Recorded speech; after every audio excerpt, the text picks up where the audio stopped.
അസ്സലാമു അലൈക്കും.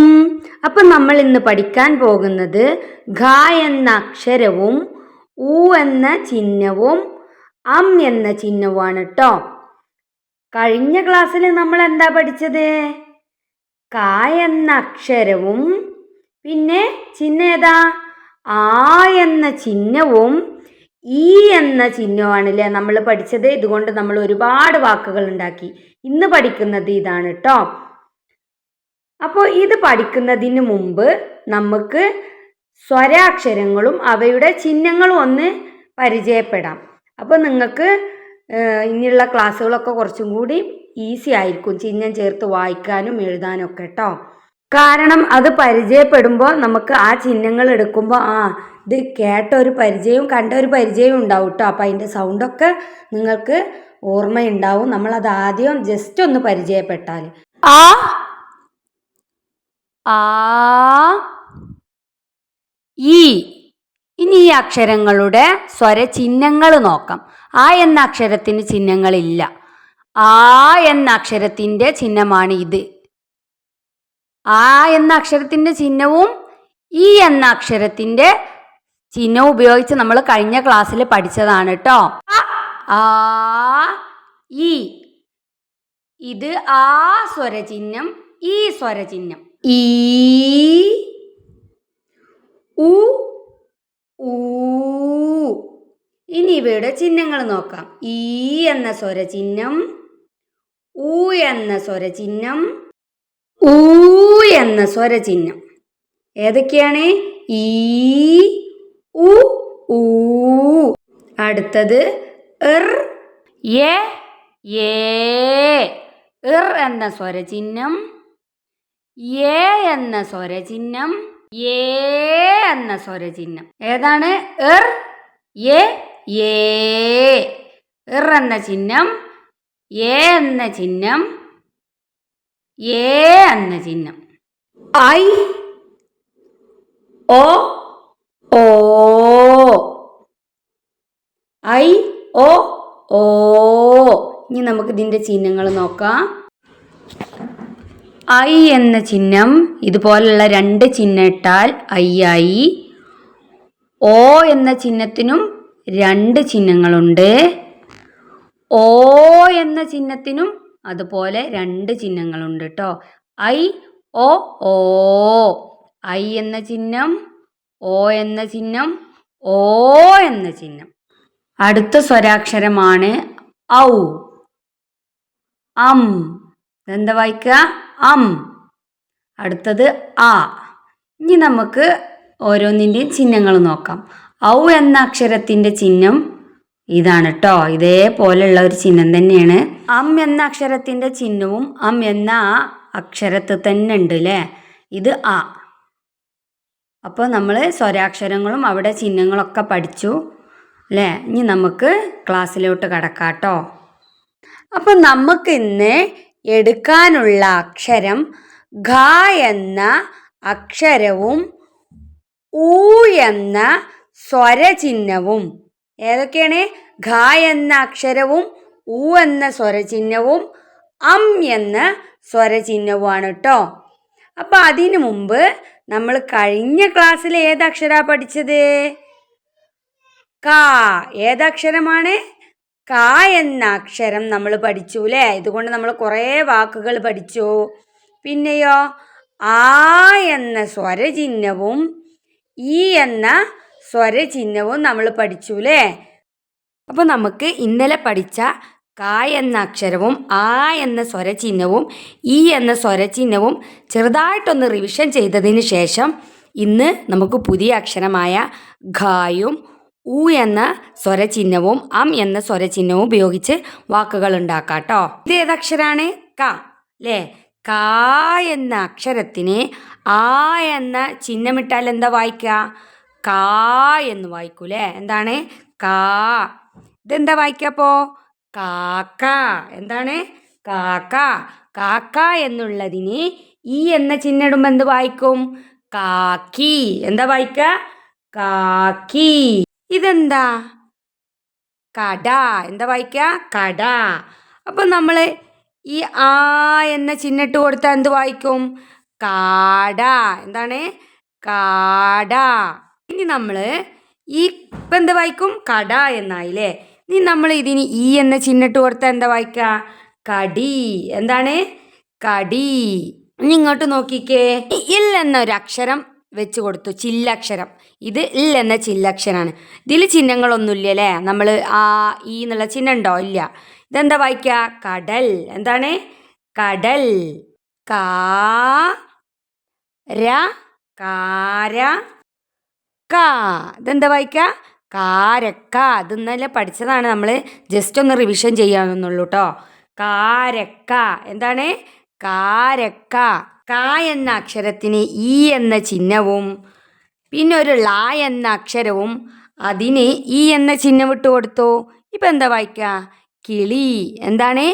കിളി. ഇനി ഈ എന്ന രണ്ട് ചിഹ്നവും ഞാൻ എടുത്തിട്ട് ആ എന്ന ചിഹ്നം വെച്ച് കൊടുത്തു. ഇപ്പം എന്താ വായിക്കുക? കാള. എന്താണ്? കാള. ഇപ്പോഴോ? ഇപ്പം എന്താ വായിക്കുക? കാളി. എന്താ വായിക്കുക? കാളി. ഒരുപാട് വാക്കുകൾ പഠിച്ചിട്ടുണ്ട്. അപ്പം ഇനി അതൊന്നും ഞാൻ ഫുള്ളായി റിവിഷൻ ചെയ്യുന്നില്ല, ജസ്റ്റ് ഒന്ന് റിവിഷൻ ചെയ്യുക. പക്ഷെ നിങ്ങൾ മറക്കരുത്, ക എന്ന അക്ഷരം, ആ എന്ന ചിഹ്നം, ഈ എന്ന ചിഹ്നം. ഇതിൻ്റെ ശബ്ദം വരുന്നത് ആ ശബ്ദം, ഈ ശബ്ദം അല്ലേ. ഇനി നമുക്ക് ഇന്ന് പുതിയൊരു ക്ലാസ്സിലേക്ക് കടക്കാം കേട്ടോ. അപ്പം നമ്മൾ ഇന്ന് പഠിക്കുന്നത് ഘ കോമ ഉ എന്ന ചിഹ്നം സ്വരചിഹ്നം, അം എന്ന സ്വരചിഹ്നം. ഘ എന്ന അക്ഷരവും ഉ എന്ന സ്വരചിഹ്നവും അം എന്ന സ്വരചിഹ്നവുമാണ് കേട്ടോ. വ്യഞ്ജനാക്ഷരങ്ങളിലെ ആദ്യത്തെ അക്ഷരമാണ് ഖ, രണ്ടാമത്തെ അക്ഷരമാണ് ഘ. ക പഠിച്ചു, ഘ പഠിച്ചു അല്ലേ. അപ്പം നമുക്ക് ഇനി ഇതുകൊണ്ട് വാക്കുകൾ ഉണ്ടാക്കി നോക്കാം. ഇതുകൊണ്ട് ഒരുപാട് വാക്കുകൾ ഉണ്ടാക്കി നോക്കാം എന്ന് ഞാൻ പറഞ്ഞല്ലോ. അപ്പം നമുക്ക് ആ വാക്കുകളിൽ വരുന്ന അക്ഷരങ്ങൾ ഈ രണ്ട് ചിഹ്നവും ചേർത്ത് ഒന്ന് വായിച്ചു നോക്കാം. ഇതേതാണ് അക്ഷരം? സ. ഏതാണ്? സ. സ എന്ന അക്ഷരത്തിന് ഉ എന്ന ചിഹ്നം ഇടുമ്പോൾ എന്താ വായിക്കുക? സു എന്ന് വായിക്കും. അം എന്ന ചിഹ്നം ഇടുമ്പോൾ എന്ത് വായിക്കും? സം എന്ന് വായിക്കും. അതുപോലെ ഇതേതാണ് അക്ഷരം? മ. മ എന്ന അക്ഷരത്തിന് ഉ എന്ന ചിഹ്നം ഇടുമ്പോൾ മു എന്ന് വായിക്കും. അം എന്ന ചിഹ്നം ഇടുമ്പോൾ എന്ത് വായിക്കും? മം എന്ന് വായിക്കും. ഇതാണ് ദ എന്ന അക്ഷരം. ഇതിന് ഉ എന്ന ചിഹ്നം ഇടുമ്പോൾ ദു എന്ന് വായിക്കും. അം എന്ന ചിഹ്നം ഇടുമ്പോൾ ദം എന്ന് വായിക്കും. അടുത്ത അക്ഷരം ന. ന എന്ന അക്ഷരത്തിന് ഉ എന്ന ചിഹ്നം ഇടുമ്പോൾ നു എന്ന് വായിക്കും. അം എന്ന ചിഹ്നം ഇടുമ്പോൾ നം എന്ന് വായിക്കും. അടുത്തത് ഷ എന്ന അക്ഷരത്തിന് ഉ എന്ന ചിഹ്നം ഇടുമ്പോൾ എന്ത് വായിക്കും? ഷു എന്ന് വായിക്കും. അം എന്ന ചിഹ്നം ഇടുമ്പോൾ എന്ത് വായിക്കും? ഷം എന്ന് വായിക്കും. അടുത്ത അക്ഷരം ആ. ആ എന്ന അക്ഷരത്തിന് ഉ എന്ന ചിഹ്നം നമുക്ക് ഇടാൻ പറ്റൂല കേട്ടോ. ആ എന്ന സ്വരാക്ഷരത്തിന് ഉ എന്ന സ്വരചിഹ്നം നമ്മൾ ഇട്ട് വായിക്കാറില്ല. മലയാളത്തിൽ അങ്ങനെ ഒരു അക്ഷരമില്ല കേട്ടോ. പക്ഷേ അം എന്ന ചിഹ്നം ഇട്ട് കൊടുക്കുക. അപ്പം എന്താ വായിക്കുക? അം. ഇതേതാണ് അക്ഷരം? ല. ല എന്ന അക്ഷരത്തിന് ഉ എന്ന സ്വരചിഹ്നം ഇട്ട് കൊടുക്കുമ്പോൾ എന്ത് വായിക്കും? ലു എന്ന് വായിക്കും. അം എന്ന സ്വരചിഹ്നം ഇട്ട് കൊടുക്കുമ്പോൾ ലം എന്ന് വായിക്കും. അടുത്തത് ജ എന്ന അക്ഷരം. ജ എന്ന അക്ഷരത്തിന് ഉ എന്ന ചിഹ്നം ഇട്ട് കൊടുത്താൽ ജു എന്ന് വായിക്കും. ഇവിടെയുള്ള അം ചിഹ്നം നമ്മൾ നേരത്തെ എടുത്തിരുന്നു അല്ലേ. അപ്പോൾ ജ എന്ന അക്ഷരത്തിന് അം ചിഹ്നം വെച്ച് കൊടുത്താൽ എന്ത് വായിക്കും? ജം എന്ന് വായിക്കും. എന്താണ്? ജം എന്ന് വായിക്കും. റ എന്ന അക്ഷരത്തിന് ശേഷം ഉ എന്ന ചിഹ്നം വെച്ചാൽ റു എന്ന് വായിക്കും. അം എന്ന ചിഹ്നം വെച്ചാൽ എന്ത് വായിക്കും? റം എന്ന് വായിക്കും. ഇനി ഇങ്ങോട്ട് നോക്കിക്കേ. റ എന്ന അക്ഷരത്തിന് ശേഷം ഉ എന്ന ചിഹ്നവും അം എന്ന ചിഹ്നവും വെച്ചാൽ എന്താ വായിക്കുക? റും എന്ന് വായിക്കും. എന്താണ്? റും. ഉ എന്ന ചിഹ്നവും അം എന്ന ചിഹ്നവും വെച്ചാൽ റും. ഇതേതാണ് അക്ഷരം? ത. ത എന്ന അക്ഷരത്തിന് ഉ എന്ന ചിഹ്നം വെച്ചാൽ തൂ എന്ന് വായിക്കും. പിന്നെ അം എന്ന ചിഹ്നം വെച്ചാൽ തം എന്ന് വായിക്കും. ഇനി ഇങ്ങോട്ട് നോക്കിക്കേ. ത എന്ന അക്ഷരത്തിന് ശേഷം ഉ എന്ന ചിഹ്നവും അം എന്ന ചിഹ്നവും ഒരേ സമയം വന്നാൽ തും എന്ന് വായിക്കും. എന്താണ്? തും. ഇതേതാണ് അക്ഷരം? വ. വ എന്ന അക്ഷരത്തിന് ശേഷം ഉ എന്ന ചിഹ്നം വെച്ചാൽ എന്ത് വായിക്കും? ഉ എന്ന് വായിക്കും. അതേസമയം അം എന്ന ചിഹ്നം വെച്ചാലോ വം എന്ന് വായിക്കും. എന്താണ്? വം. ഇനി ഈ രണ്ട് ചിഹ്നം കൂടി ഒപ്പം വെച്ചാലോ വ എന്ന അക്ഷരത്തിന് ശേഷം എന്താ വായിക്കുക? വ എന്ന അക്ഷരത്തിന് ശേഷം ഉ എന്ന ചിഹ്നവും അം എന്ന ചിഹ്നവും വെച്ചാൽ വും എന്ന് വായിക്കും. എന്താണ്? വും. ഘ എന്ന അക്ഷരവും ഉ എന്ന ചിഹ്നവും അം എന്ന ചിഹ്നവും ഉപയോഗിച്ച് ഇപ്പോൾ ഒരുപാട് അക്ഷരങ്ങൾ നമ്മൾ വായിച്ചല്ലോ. അപ്പൊ നമുക്ക് അതൊക്കെ ഉപയോഗിച്ച് വാക്കുകൾ ഉണ്ടാക്കാം. ഇതേതാണ് അക്ഷരം? സ എന്ന അക്ഷരം. സ എന്ന അക്ഷരത്തിന് ഉ എന്ന സ്വരചിഹ്നമിട്ടപ്പോ സു എന്നായി. ഇതിന്റെ ശബ്ദം എന്താണ്? ഉ എന്ന ശബ്ദം. സു. ഘ. അം എന്ന ചിഹ്നാണ് അല്ലേ. അപ്പൊ ഘ എന്ന അക്ഷരത്തിന് തൊട്ടടുത്ത് വരുമ്പോൾ ഘം എന്ന് വായിക്കും. സുഖം. എന്താ വായിക്കുക? സുഖം. ഇനി ഇങ്ങോട്ട് നോക്കിക്കേ. ഉ എന്ന ചിഹ്നം ഞാൻ എടുത്തു, അം എന്ന ചിഹ്നവും ഞാൻ എടുത്തു. ഇപ്പൊ എന്താ വായിക്കുക? സഖ എന്ന് വായിക്കൂലേ. അതിന് ഞാനൊരു ഈ എന്ന സ്വരചിഹ്നം ഇട്ട് കൊടുത്തപ്പോ എന്താ വായിക്കുക? സഖി. എന്താണ്? സഖി. സ എന്ന അക്ഷരവും ഈ എന്ന സ്വരചിഹ്നവും എടുത്ത് ഞാൻ മാ എന്ന അക്ഷരം വെച്ചു. അതിനുശേഷം ഉ എന്ന സ്വരചിഹ്നവും വെച്ചു. ഇപ്പൊ എന്താ വായിക്കുക? മുഖ എന്നായില്ലേ. അം എന്ന സ്വരചിഹ്നം കൂടി വെച്ചപ്പോ എന്താ വായിക്കുക? മുഖം. എന്താ വായിക്കുക? മുഖം. ഇനി ഈ മാ എന്ന അക്ഷരം ഞാൻ എടുത്തിട്ട് അവിടെ ഞാൻ ദ എന്ന അക്ഷരം വെച്ചു. ഈ അക്ഷരം ഏതാണ്? ദ. ഇപ്പൊ എന്താ വായിക്കുക? ദുഃഖം. എന്താ വായിക്കുക?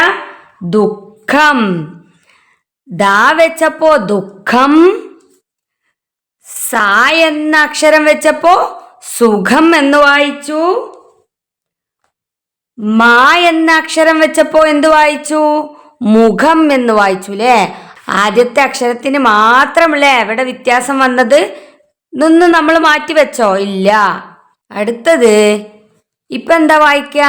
ഘം എന്നായില്ലേ. എന്താണ്? ഘം.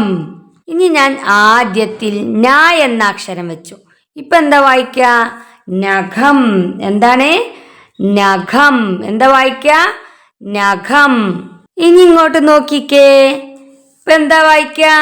ഘ എന്ന അക്ഷരമായി. ന ഘന ന ഖനനം. ഇപ്പൊ എന്താ വായിക്ക? ഖനനം. എന്താ വായിക്ക? ഖനനം. ഇനി ഇങ്ങോട്ട് നോക്കിക്കേ. ഇപ്പൊ എന്താ വായിക്ക? ഘനം. എന്താണ്? ഘനം. നേരത്തെ ഖനനം എന്ന് എഴുതിയപ്പോ എത്ര ന ഉണ്ടായിരുന്നു? 2 ന. ഇപ്പോ ഖനനം എന്ന് വായിക്കും. ഖനനം. എന്താ വായിക്ക? ഖനനം എന്ന് വായിക്കും.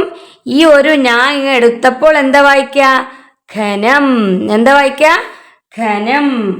ഇനി ഇങ്ങോട്ട് നോക്കിക്കേ. ഈ അം എന്ന ചിഹ്നം ഞാൻ എടുത്തിട്ട് അവിടെ ഞാൻ ഈ എന്ന ചിഹ്നം വെച്ചു. ഇപ്പൊ എന്താ വായിക്ക? ഖനി. എന്താണ് വായിക്ക? ഖനി. ഇനി ഞാൻ ഇത് രണ്ടും ഇങ്ങെടുത്തിട്ട് ര എന്ന അക്ഷരവും അം എന്ന ചിഹ്നവും വെച്ചു. ഇപ്പൊ എന്താ വായിക്ക? ഖരം. എന്താണ്? ഖരം. ഇത് ഏതക്ഷരമാണ്? ഷ എന്ന അക്ഷരം. അതിന് ഒരു ആ എന്ന ചിഹ്നം കൊടുത്തപ്പോ എന്ത് വായിക്കും? ഷാ ഘ. ഇപ്പൊ എന്താ വായിക്ക? ശാഖ. എന്താ വായിക്ക? ശാഖ.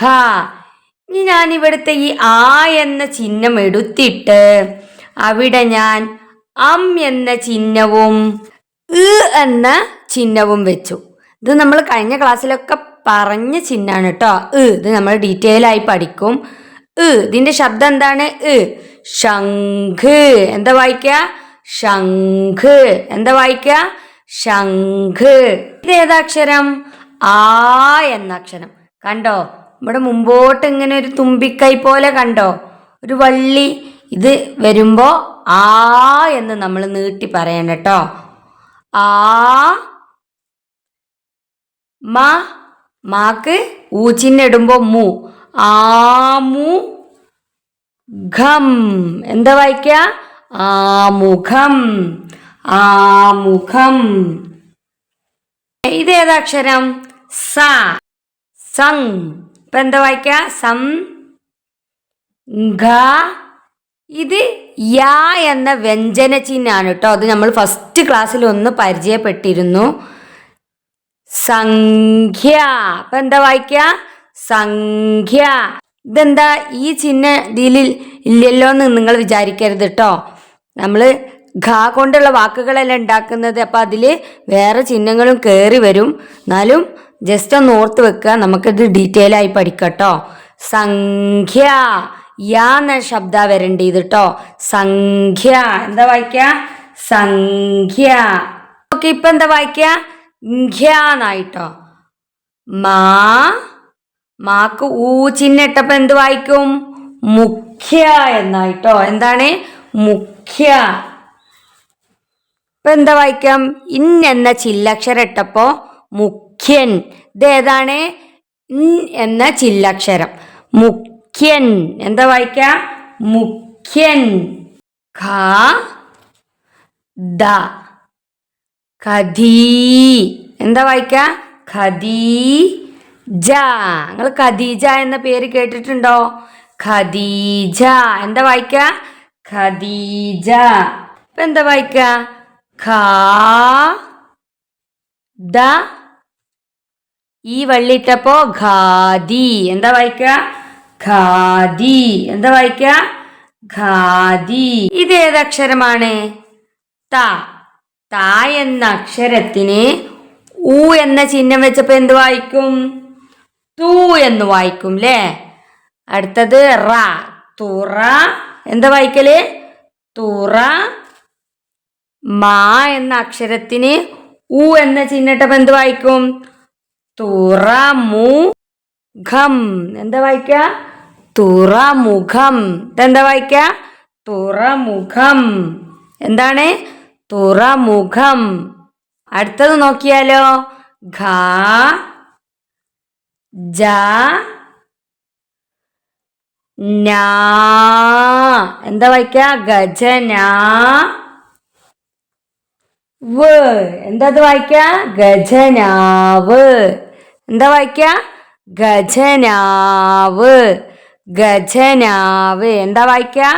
ഗജനാവ്. നാവ്. കണ്ടോ? ഇതില് നമ്മളെ നാവ് എന്നുള്ള വാക്ക് വന്നൂല്ലേ ഈ ഗജനാവില്? നാവ്. കണ്ടോ? ഗജനാവ്. ഖ എന്ന അക്ഷരത്തിന് ഊ ചിഹ്നട്ടപ്പം ഖു. എന്താണ്? ഖുർ. ആ. ഖുർ. ആ. എന്താ വായിക്ക? ഖുർആൻ. എന്താണ്?